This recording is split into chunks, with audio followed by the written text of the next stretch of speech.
Tug, an Olympic silver medalist, 12-2. Sucka Magsayo. Take it on Zachariah Lucas, the Desert Storm, 25-1. He takes the place of Magsayo, who came down with COVID. Zachariah Lucas steps in to take on the challenge, fighting for just the second time here in the States. The co-main, it's a rematch of a fantastic fight that went down nearly 2 years ago. Pedro Zanani, he got the decision, unbeaten, mandatory challenger, and Magsayo, a puncher, a boxer, and had a hell of a fight against Zayha, where he had to come back and knock out his opponent.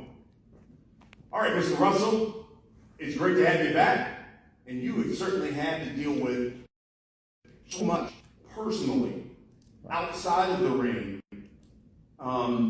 You talked about your dad, who always has been your trainer. Right. He certainly had his issues medically.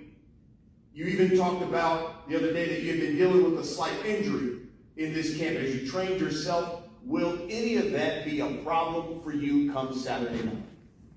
Hell nah. At the end of the day, I'm a gladiator, I'm a warrior. I love what I do. I love competing and showing the fans the skill set in which that I bring to the sport of boxing. We always been them type of people that got it from the mud. Nothing came easy for us.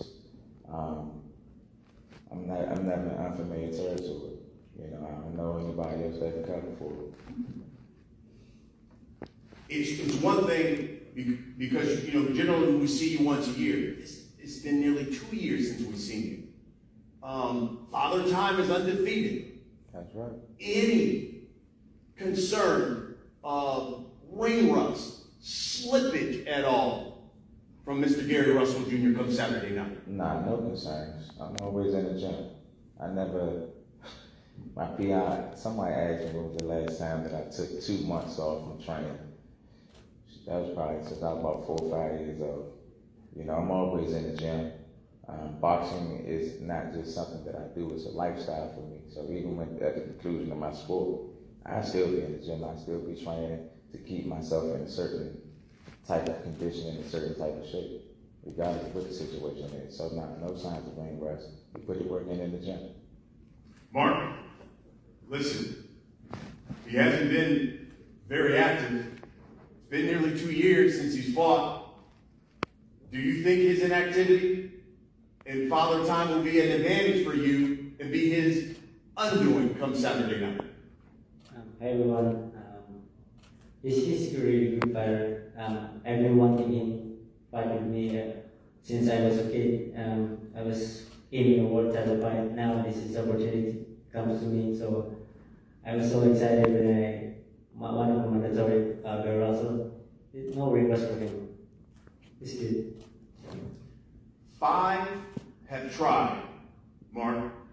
None of them have been successful.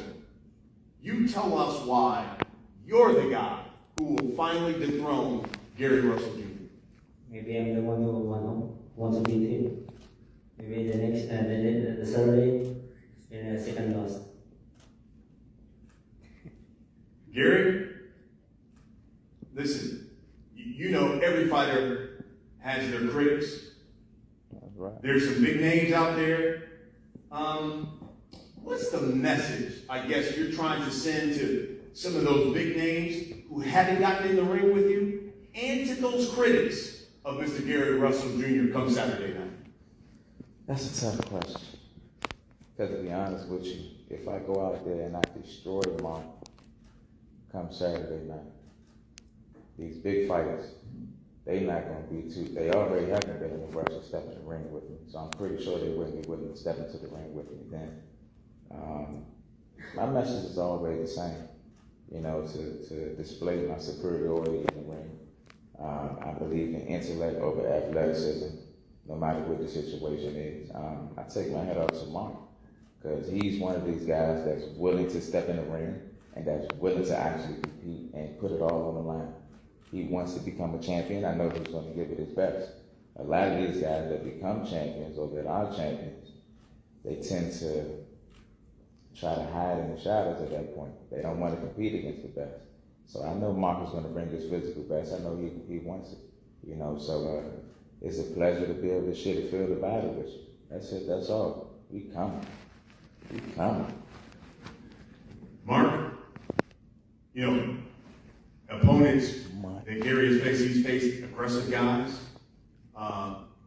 He's faced some guys who can box. What's the skill set that you have that you say, you know what, he hasn't faced this, and this is the reason why I'm going to be victorious Saturday?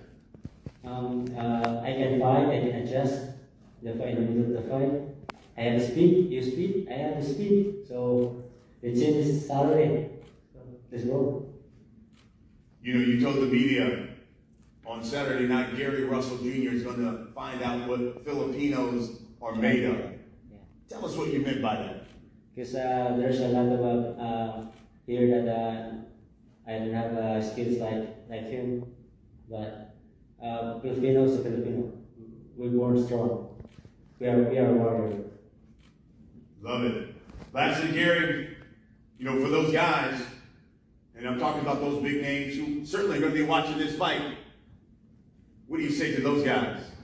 Stop acting like a sucker and get in the ring. Point blank period. We're gladiators, we're fighters. Conduct yourself in such and be a fighter. Don't pick and choose who you're going to fight against. That's fighting. Just like Mark said, you know, he said he's going to show me what the Filipinos bring and what they mean. That's honorable. That's very honorable, you know, for you to want to support not just yourself, but your people as a whole. That's what you're supposed to do. You know, I wish Rio Santa Cruz would be willing to do something like that. You know, I'm pretty sure the Hispanic community would want Rio Santa Cruz to get his ring and compete and fight. I mean, they probably don't even care if he loses. They just want to see him fight. Show a sense of honor, show a sense of integrity. That's what we're looking at in the sport of boxing. I feel like the sport of boxing is getting weak to a certain extent, and it's a few guys like Mark and like myself that's willing to put it all on the line. You know, I take my hat off to JoJo Diaz, always got shot at my man JoJo. And even King Tug, he was willing to put it all on the line, you know, for the Mongolian people, you know, to support them and a sense of honor and integrity. That's what we need in the sport. Let's keep it moving. Let's not let the sport get watered down anymore. We need real gladiators. We need real fighters. I know we had COVID, and you certainly have talked about the things that you had to deal with from your family, from a personal issue over this past year. Do you believe 2022 is the year we'll see Gary Russell Jr. twice? Man, God willing, I don't know. It's just, it's always up to God, man. I think we got a good chance at it, though. We're competing in the first month of the year, you know, so God willing, we get through this match injury-free. Like I said, I got a slight injury right now, but no complaint, no whining, no bitching, no moaning. We get it from the mud anyway. We're going to give it our best, and if we get through this fight, I think we should be able to swing back around come mid-summer. That'll be our second bout in this year, and then we should be able to finish the year out strong too. So we can see Gary Russell? It's very possible that we can see, you can see me 3 times in a year, as long as we have a willing opponent, someone that's willing to actually compete. Like I say, I'm willing to move up and fluctuate my weight. I just refuse to relinquish or vacate my title to move up and stand in line. If I'm going to move up in weight, let me move up and compete against another champion. That's it, that's all. Folks, it is a triple header of fights, and it all goes down here at the Borgata Hotel, Casino, and Spa in Atlantic City. Showtime Championship Boxing, 9 p.m. Eastern. That is 6 o'clock Pacific time. You do not want to miss it. Gentlemen, we're going to have a face-off. Let's start with the first fight of the night. So.